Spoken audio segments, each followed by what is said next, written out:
Bonjour tout le monde, très heureux de vous retrouver aujourd'hui pour cette nouvelle vidéo d'actualité.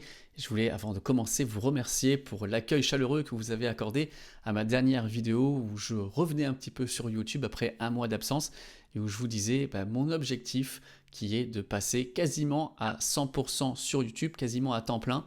Et donc du coup, il y aura du changement de contenu, beaucoup plus de contenu en tout cas, je l'espère.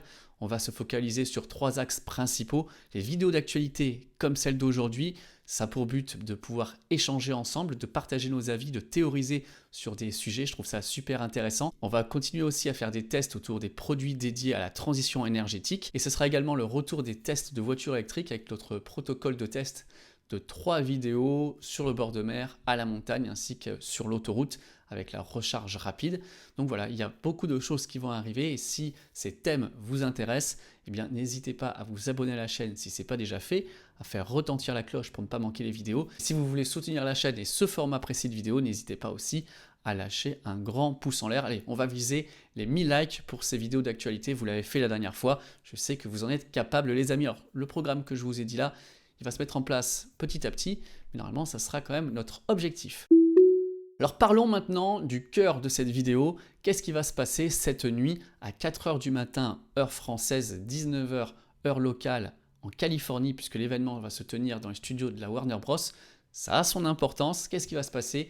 Il y a l'événement Tesla qui s'appelle We Robot, et ça aussi, le titre a son importance, on va en parler dans la vidéo. De quoi ça va parler? Eh bien tout simplement de la volonté de Tesla, on le sait depuis plusieurs années, de nous présenter une voiture 100% autonome. Et là, à cette occasion, on s'attend à ce que Tesla présente son robot taxi ou son Cybercab, comme l'a nommé Elon Musk la dernière fois lors du dernier earnings call. Donc c'est une voiture qui devrait être 100% autonome. Pour ce que l'on en sait, ça devrait être une voiture qui aurait pas de pédale et pas de volant. Je vous l'ai dit, l'événement va se passer à 4h du matin et nous on sera en live aux alentours de 3h, 3h30 pour prendre le live un petit peu en avance. Je vous mets le lien en description si vous voulez nous rejoindre aux alentours de 4h du matin. Attention, on ne parle pas du FSD tel que l'on le connaît en France pour la conduite autonome chez Tesla. On parle du vrai FSD, le FSD qui est en Amérique du Nord, la version la plus aboutie que Tesla ait, qui nous est présentée notamment lors des AI Day. L'objectif ici est de faire fusionner plusieurs technologies, d'un côté la voiture électrique, de l'autre côté la robotique et l'intelligence artificielle. C'est toujours des rumeurs, il faut les prendre avec les pincettes d'usage, mais il y a pas mal de personnes qui seraient en contact avec des personnes bien renseignées, notamment Bloomberg qui nous a sorti plusieurs articles. Et d'après les dernières rumeurs, il y aurait plusieurs déclinaisons de robots lors de cet événement. C'est pour ça que ça s'appelle We Robot, nous les robots. Alors moi, ça m'interloque un petit peu parce que je me dis, on a l'impression que ce sont les robots qui nous parlent finalement et pas Tesla qui présente quelque chose, mais nous, robots, je pense qu'il va y avoir plusieurs choses. Donc la première chose auquel on peut s'attendre, c'est le fameux robotaxi Cybercab. Il y a une image qui a circulé depuis quelques jours, c'est Walter Isaacson qui est biographe et qui a sorti un livre sur Elon Musk et sur Tesla, où on voit une photo de Franz, qui est le directeur du design chez Tesla, qui pose devant ce qui semble être une voiture autonome, le robotaxi. On voit une voiture compacte à 2 portes pour 2 passagers. On sait que Tesla peut changer très vite de sujet, très vite de concept. Malgré tout, quand on regarde cette voiture, eh bien, elle laisse supposer quand même qu'elle reprend le design du Cybertruck avec un exosquelette en acier inoxydable. Donc peut-être qu'on n'est pas si loin de la vérité avec ce prototype. On a vu un prototype qui a tourné dans les studios de la Warner. Pourquoi la Warner? C'est assez intéressant parce que la Warner Bros, ça représente en fait un environnement urbain tout en étant dans un endroit clos. Vous savez, ils tournent les films là-bas, donc il y a des fausses rues, des fausses maisons, et il sera assez facile du coup pour Tesla de simuler un environnement complexe, un environnement réel, tout en étant dans un endroit privé et dans un endroit clos en fait. L'autre chose qui pourrait arriver, c'est un cyber van, cyber shuttle, donc soit un petit van pour faire de la livraison, ou également une navette pour faire du transport de passagers collectifs. L'idée ressemble au concept qu'on a eu dans la Boring Company, qui date déjà, je ne sais pas si c'était 2016 ou quelque chose comme ça, vous me corrigerez en partie commentaire, où on voyait bien une plateforme, un skateboard, avec une espèce de cloche, une bulle qui pouvait, je crois à l'époque, accueillir jusqu'à une douzaine de personnes. Donc je pense que ce concept n'a pas été abandonné et qu'il irait très bien avec l'idée que l'on en fait de la navette autonome, une espèce de cyber navette, cyber shuttle. L'autre point que Tesla avait aussi teasé, c'était l'idée d'avoir la conduite autonome sur les semi-remorques. Ça, on l'avait vu dans les vidéos de présentation du semi-remorque. À cette époque-là, on voyait un semi-remorque conduit et il y avait 2, 3, 4 semi-remorques qui allaient suivre en mode convoi, mais on se dit que s'ils ont vraiment craqué maintenant la possibilité de faire du FSD, la conduite autonome, pourquoi est-ce que l'on aurait même un conducteur à l'avant? On pourrait avoir tout simplement du transport de marchandises 100% autonome. Ce qui m'amène à l'idée de dire, effectivement, oui, robot, on peut avoir n'importe quoi finalement. On peut avoir n'importe quoi qui se déplace ce soir dans les allées, dans les rues de la Warner Bros. Et aussi quoi? Et aussi, dans le mot robot, il y a Optimus Prime, hein, le fameux robot humanoïde de Tesla. Alors, je ne sais pas, hein, je lance une idée comme ça, mais est-ce qu'on ne va pas avoir, avant une présentation, avant des tests avec les gens qui sont invités, peut-être une présentation où on va avoir tout un environnement, tout un écosystème de robots qui pourraient se balader, se promener, vivre leur vie en quelque sorte dans les rues de la Warner Bros. Avec peut-être des dizaines d'Optimus qui se promèneraient, qui feraient des tâches. En même temps, ça permettrait à Tesla de nous montrer ce qu'est capable de faire maintenant le robot humanoïde. Pourquoi pas? Dites-moi ce que vous pensez en partie commentaire. Mais en tout cas, je pense que cyniquement, hein, visuellement, ça serait super sympa d'avoir ça. Ça montrerait vraiment là où ils sont capables d'aller et une vision assez précise du futur tel que le voit Tesla. Malgré tout, quand je vous dis ça, il y a plus ou moins deux business models qui s'opposent. Il y a le business model où nous achetons une voiture et on serait propriétaire de la voiture et si elle a la conduite autonome, on peut s'en servir pour nous ou via l'application Tesla. Ils nous l'ont montré, hein, l'espèce du Airbnb de la voiture autonome où je dis maintenant je suis rentré chez moi à 18h, j'ai pas besoin de la voiture jusqu'à 7h du matin.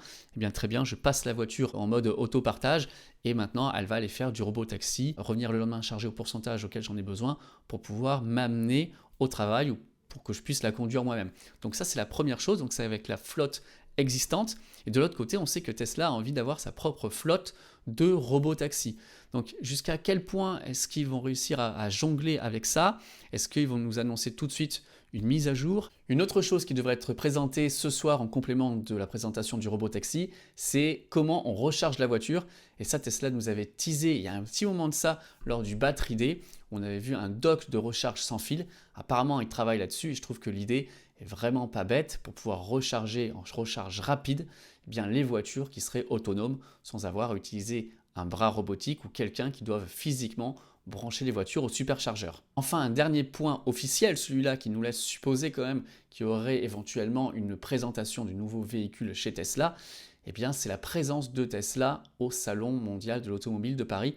Je pense que c'est une première et s'ils y sont, je ne pense pas que ça soit juste pour présenter la gamme sexy plus le Cybertruck que l'on a déjà vu et revu. Donc à minima, il y aura peut-être un nouveau reveal du modèle Y restylé peut-être, mais peut-être que ça veut dire aussi qu'il y aura la fameuse Model 2.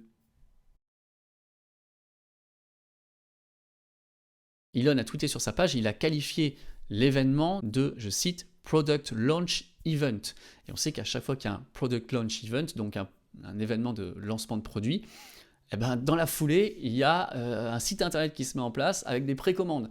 Alors, est-ce que ça ne veut pas dire aussi que cette petite voiture qui servirait de Cybercab, est-ce que ce n'est pas l'avènement quelque part de la petite voiture Tesla Model 2 à 25 000 $, qui a été teasée depuis très longtemps par Elon Musk et qui, je sais, serait un carton monumental que tout le monde attend et que tous les autres constructeurs automobiles, eux, n'attendent pas, tremblent et se disent à chaque fois que Tesla repousse la sortie de cette Model 2, eh bien c'est du temps de gagner pour nous. Donc est-ce que ce soir, on n'aurait pas la révélation, la présentation de la Model 2? En tout cas, c'est un Product Launch Event. Donc je me dis qu'on risque bien d'avoir en tout cas quelque chose à se mettre sous la dent, quelque chose à pouvoir commander ce soir. Les amis, dites-moi ce que vous en pensez d'ores et déjà de ça. Et puis je voulais vous poser des questions. Est-ce que vous ne pensez pas que finalement, le moment où va arriver le FSD, c'est le moment où doit coïncider la capacité de production chez Tesla à avoir une production de masse pour ce robot taxi. On sait que ça risque d'être un carton. Le sens de l'histoire va vers ça. On en reparlera dans d'autres vidéos, mais s'ils lancent vraiment une flotte privée Tesla, eh bien, il faut qu'ils aient la capacité de production là derrière. S'ils avaient sorti le logiciel qui était déjà prêt depuis 5-6 ans, eh bien ils n'ont pas la capacité de production de voitures. Donc vous voyez, je ne sais pas si vous comprenez bien ce que je veux dire, mais il faut bien que ça coïncide en termes de timing pour que l'un aille avec l'autre. Et également, hein, si on a une capacité de production de voitures de plusieurs millions pour faire du robotaxi, mais qu'on n'a pas le logiciel, ça ne sert pas à grand chose non plus. Donc peut-être que c'est pour ça que bien, la Gigafactory du Mexique a pris un petit peu de retard, ou en tout cas il temporise un petit peu l'histoire. Après, je voulais savoir qu'est-ce que vous en pensez par rapport à ça, par rapport à la voiture autonome. Est-ce que pour vous c'est quelque chose qui vous intéresse? Est-ce que vous seriez prêt à monter dans une voiture 100% autonome, sans volant, sans pédale? Est-ce que vous feriez confiance en cette technologie? Et qu'est-ce que vous imaginez aussi comme déclinaison possible de voitures autonomes, des petites voitures, des plus grosses voitures, du transport de marchandises, du transport de personnes? Je pense qu'il y a beaucoup de choses que l'on pourrait dire sur l'aménagement même intérieur de ces véhicules. J'ai hâte de pouvoir vous lire. Peut-être que tout simplement c'est quelque chose qui vous fait peur, quelque chose qui vous dérange. N'hésitez pas aussi à le dire en partie commentaire. Il n'y a pas de mauvaise réponse par rapport à ça. Je vous dis, ces vidéos d'actualité sont faites pour pouvoir échanger tous ensemble sur ces sujets. Voilà les amis, c'est tout pour cette nouvelle vidéo d'actualité qui sort quelques heures avant la présentation de l'événement We Robot. On se retrouve donc cette nuit, tôt ce soir ou tôt ce matin, selon vous, pour l'événement en direct. Rejoignez-nous si vous êtes dispo. En tout cas, nous on se retrouve très bientôt pour de prochaines vidéos. Si cette vidéo vous a plu, vous a intéressé, n'hésitez pas comme d'habitude à la partager, à vous abonner à la chaîne si ce n'est pas déjà fait. Et je vous ai dit, voilà, on vise les 1000 likes sur cette vidéo d'actualité. Allez les amis, on se retrouve très bientôt. Ciao, ciao.